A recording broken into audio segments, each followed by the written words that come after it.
Buenas tardes, buenas noches, buenos días, como siempre, depende cuando lo estén mirando y dónde estén. Un gusto volver a encontrarles. Voy a hacer este pequeño video introductorio para guiar un poquito la tarea y la discusión que tenemos en la unidad 3 de esta materia, en donde la idea de la tarea es participar en el foro de discusión, guiado por la temática de los presupuestos participativos como experiencia de participación ciudadana exitosa en algunos lugares, especialmente en Porto Alegre, en Brasil. En algún momento de la unidad 2 o 1 habíamos retomado este ejemplo y la idea es poder ahondar un poquitito, tanto en este caso como en otros casos comparativamente, y en algunas nociones relativas a mecanismos o vías de participación ciudadana a nivel local. Inicialmente lo que estaría bueno que hagan como para disparar un poco la conversación es tratar de mirar los 3 videos que están ofrecidos. 2 de ellos tienen que ver con el presupuesto participativo en Porto Alegre. Hay una parte 1 y una parte 2, y el tercero tiene que ver con presupuestos como una especie de reflexión acerca de si realmente es una herramienta para el cambio esta experiencia de los presupuestos participativos como herramienta de participación ciudadana. Y luego tienen un par de documentos que analizan este caso y otros. El primero de ellos, de Freitas, analiza específicamente el presupuesto participativo en Porto Alegre, y lo que nos plantea es como 3 maneras de analizarlo al presupuesto participativo en Porto Alegre. La experiencia, no en sí al documento de presupuesto, a un documento de presupuesto de algún año, sino a la experiencia como tal, como herramienta. Por un lado, lo analiza como proyecto político-social a nivel municipal, en donde nos hace, una comparativa entre por qué representa una herramienta que mezcla nociones de un sistema de democracia representativa y de democracia directa, y cuáles son, las reglas de conducta participativa que sigue esta experiencia. Después lo analiza como un modelo de gestión de recursos públicos y de necesidades civiles, o sea, desde los 2 lados. Básicamente acá lo que trata de hacer es demostrarnos cómo la participación civil realmente se verifica en una experiencia de propuesta presupuestaria, en la elaboración de la ley de presupuesto, en este caso, en la ejecución de ese presupuesto y en el control de ese presupuesto. Es decir, todo anclado en el caso puntual, para que veamos cómo todo el proceso fue respetando la voluntad ciudadana. Y por último, lo analiza también como una actividad que termina resultando comunicativa y pedagógica para las partes involucradas, lo cual tiene todo el sentido. Y luego hace un análisis que está bastante interesante sobre la relación que tiene la herramienta con los medios hegemónicos que tuvo en Porto Alegre. Básicamente lo que se plantea es que hubo muchos problemas al inicio, fundamentalmente en las primeras décadas de aplicación, porque había poca aceptación por parte de los medios hegemónicos, ya que defendían grupos sectoriales y intereses de grupos sectoriales que obviamente estaban en contra de la participación ciudadana. También porque había muy poco conocimiento sobre esta herramienta y sobre la participación ciudadana a nivel local en general. Y por último, porque obviamente el proceso de establecimiento de esta herramienta como una práctica de la sociedad civil fue gradual, entonces no había tanta información y se fueron asentando los procesos con el tiempo y obviamente modificándose, y la dinámica se fue perfeccionando. Así que ese también como este texto nos permite abordar un poco la comunicación institucional también, ¿no? En relación a estas nociones nos permite ver cómo, la comunicación institucional desde la administración pública suele ser problemática en estos casos porque no están las herramientas, ni el aprendizaje, ni la capacitación necesarias para hacerlo, y analiza ese tipo de nociones en este caso particular, donde arrancó siendo bastante deficitaria la comunicación institucional con la sociedad civil, pero después terminó siendo bastante dialógica, de construcción colectiva. Un segundo texto que tienen, de Aragón Erico Dazo Jr., nos plantea una comparativa entre esta experiencia del presupuesto participativo en Porto Alegre, y analiza otras cuestiones relativas a ese caso, con una experiencia de los consejos comunales de Caracas en Venezuela, que se implementaron en 2006. Básicamente lo que establece nos explica la experiencia de los consejos comunales en Caracas como una relación, en primer lugar, directa de los consejos con el Poder Ejecutivo Nacional. Hace como una evaluación de cómo nacieron, de cómo se desarrollaron y cómo se implementó en el marco de la legislación nacional como una manera de centralizar de manera local el poder. y cómo se establecieron como intermediarias las comisiones presidenciales entre los consejos comunales y el Poder Ejecutivo Nacional para que exista esa interlocución. Y después lo que hace, analiza también como los antecedentes de este tipo de regulación en Venezuela y nos muestra cómo es el proceso de elaboración de propuestas y de aprobación de proyectos sociales por parte de la comunidad local en el marco de los consejos comunales. Un tercer documento, el de Gugliano, nos trae una tercera experiencia, además de la de Caracas y la de Porto Alegre, que es la de Montevideo, de la Intendencia de Montevideo, que es una experiencia de descentralización participativa, le llaman como conceptualmente en la ley uruguaya,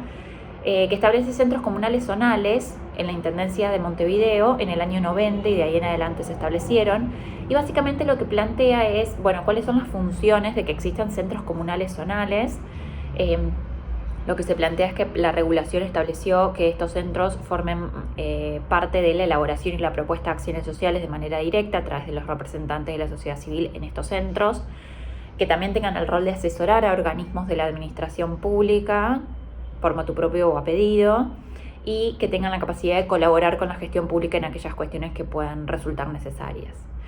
Y bueno, nos hace también como una especie de panorama de cómo esta regulación incluso llegó a cambiar, como a generar una mini reforma, la llama el texto, en la Constitución del 94 de Uruguay, en donde se establece por primera vez la reglamentación de nuevos poderes administrativos a ciudades, a gobiernos locales en Uruguay.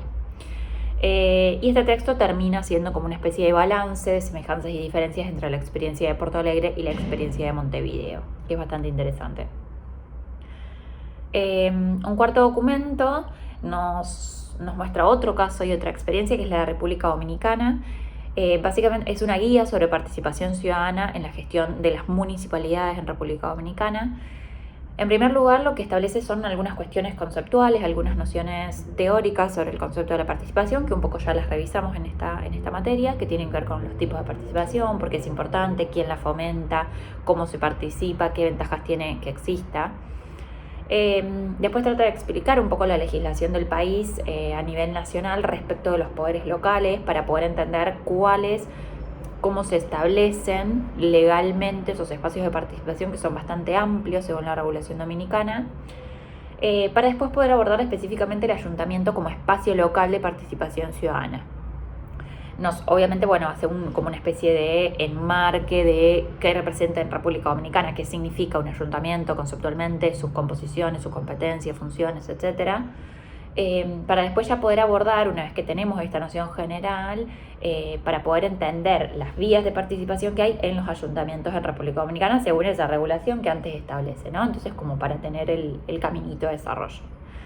Ahí nos muestra varias vías de participación, como el derecho de petición, referéndum municipal, plebiscito municipal, cabildo abierto, presupuestos participativos, y otras vías como la existencia y la regulación de organizaciones de la sociedad civil, asociaciones civiles, iniciativas ciudadanas para presentar proyectos y para solicitar información pública. Y está buena la guía también porque si les interesa alguno de estos recursos, tiene una serie de anexos en donde nos brinda herramientas de este proceso participativo. Entonces, por ejemplo, hay ejemplos de distintos elementos que conforman lo que es la elaboración de un presupuesto participativo, ¿no? Como documentos oficiales.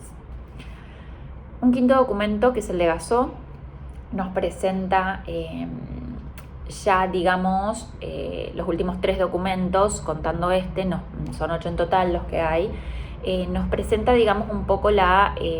problemáticas que nos muestra la realidad actual respecto de uno de los mecanismos de participación ciudadana o vías de participación, que son las ONGs. Como dijimos antes, las veníamos mencionando como una de las maneras de conceptualizar y estructurar la participación ciudadana, y en este caso se ahonda un poquito, más que todo, en problemáticas actuales de las organizaciones de la sociedad civil que tienen que ver con la legitimidad y la transparencia en sus acciones. Entonces, el documento de Gasó nos habla de un crecimiento muy positivo en las acciones y en la visibilidad de las ONGs en el último tiempo, pero en paralelo varios problemas de falta de legitimidad asociados. Entonces, aborda los conceptos de transparencia y de legitimidad para conceptualmente establecerlos y establecer cuál es la relación intrínseca entre esos dos documentos cuando uno colabora con el otro. Cuando mayor transparencia en las ONGs otorga necesariamente mayor legitimidad a sus acciones. y analiza una serie de factores que otorgan legitimidad según su concepto, que son, yo creo, algunos de los que se pueden tomar en consideración, pero que me parecen buenos para disparar el debate y el pensamiento, que tienen que ver con la misión y los valores que la ONG persiga, qué actividades hacen y cómo las desarrollan, cuáles estrategias siguen para la protección de los derechos que defienden, quiénes la componen y cómo es el proceso, digamos, de organización y su regulación interna como institución, cuál es la base social de su apoyo, es decir, donantes, voluntarios, voluntarias, trabajadores, trabajadoras, colaboradores, colaboradoras de la organización, y qué reconocimiento, colaboración y apoyos institucionales tiene y ha, digamos, coleccionado a lo largo del tiempo, ¿no? Que le den legitimidad. Luego el documento de Mohim Barkin, que es el sexto documento que tenemos, vuelve a abordar la temática de las ONGs, diciendo medio como aceptando lo que decía el documento de Gazoy, y como que en ese momento de crisis de las ONGs lo que plantea es que necesariamente como dos vías de ayuda para que eso se canalice en una respuesta positiva actual. Por un lado, las ONGs tienen que reconocer la necesidad de modernizarse y encararla institucionalmente como una necesidad para poder anclar mejor el territorio, y a su vez que el Estado tiene, la administración pública tiene la responsabilidad de establecer marcos regulatorios, ayudas, modos de relacionamiento con las organizaciones de la sociedad civil para que sobrevivan y permanezcan legitimadas en el campo social. Entonces hace como una serie de análisis sobre estrategias para mejorar la legitimidad y la transparencia, abordando una mayor transparencia y calidad en la provisión de los servicios, la necesidad de que existan auditorías de las actividades y financieras principalmente de las ONGs, el concepto de benchmarking, que es básicamente evaluar a la organización a través de estándares externos para poder generar, digamos, un proceso que permita detectar cambios y errores a tiempo y generar una dinamización de las soluciones a ello y poder encarar el proceso de una manera más prolija en el X caso del que se trate, y una mejora o mayor cercanía, diría yo, en la comunicación con los medios para poder explicar mejor qué es lo que se hace, por qué se lo hace, cómo se lo hace, es decir, que haya un ida y vuelta, que no sea un espacio cerrado que no se conoce. Y el último documento que tienen es el de transparencia y rendición de cuentas de la sociedad civil. Es un documento del cual se recomienda leer solo una parte, pero es súper interesante a quienes les interesa el tema. Y esa parte recomendada nos habla de dos cuestiones. Por un lado, los factores que influyen en el debate sobre la transparencia, y por otro lado, ya netamente la rendición de cuentas, ¿no? Conceptualmente y como necesidad práctica del campo civil. En cuanto a los factores que influyen en el debate sobre la transparencia, se remarcan varios y se van entrelazando entre ellos, y son bastante interesantes y yo creo que todos válidos actualmente. Por supuesto que no es una lista exhaustiva. Por un lado está la mayor influencia que tienen las organizaciones de la sociedad civil actualmente y la necesaria mayor responsabilidad que eso genera de manera inequívoca. Por otro lado, el debate sobre la representatividad de las personas que son destinatarias de sus acciones, es decir, tiene que estar de vuelta, como mejor explicado, más transparente, más comunicado, para que se pueda entender la necesaria relación de las acciones que se encaran con el público objetivo a las que se dirigen. Por otro lado, el tema de la regulación gubernamental, que puede ser buena como puede ser mala, entonces puede como coartar el espacio de acción de las OSC, como no. Los ataques al campo civil desde la agenda conservadora, que a veces incluso toman forma de ONGs y atacan contra la agenda clásica de derechos que defienden las ONGs en el campo social. Prácticas peligrosas como la incompetencia financiera o el fraude desde parte de algunas organizaciones de la sociedad civil que obviamente generan una falta de legitimidad en el campo civil en general. Tensiones entre temas y entre abordajes de las organizaciones de la sociedad civil, o sea, dentro del mismo campo civil, el crecimiento de la cooperación transfronteriza, y habla del exilio de personas de países, por ejemplo, del sur global, que no tienen conocimiento listado, es decir, que no hay como un concepto de red de las OSCs. Bueno, por supuesto, las cuestiones impositivas, cuánto menguan o amplían la capacidad de actuación de las OSC, que es algo muy, muy básico del día a día de las ONGs, y los beneficios que puede llegar a haber a nivel, más que todo, regulatorio, jurídico y de ampliación del campo para su accionar o no. Bueno, bastante amplia la unidad, espero que les sea útil este video, que les oriente un poquito la lectura y dónde concentrar los esfuerzos. y les espero en esta unidad, por supuesto, en el foro de discusión, que es la actividad para poder conversar sobre la experiencia de presupuesto participativo, que es poco conocida y que realmente es muy exitosa.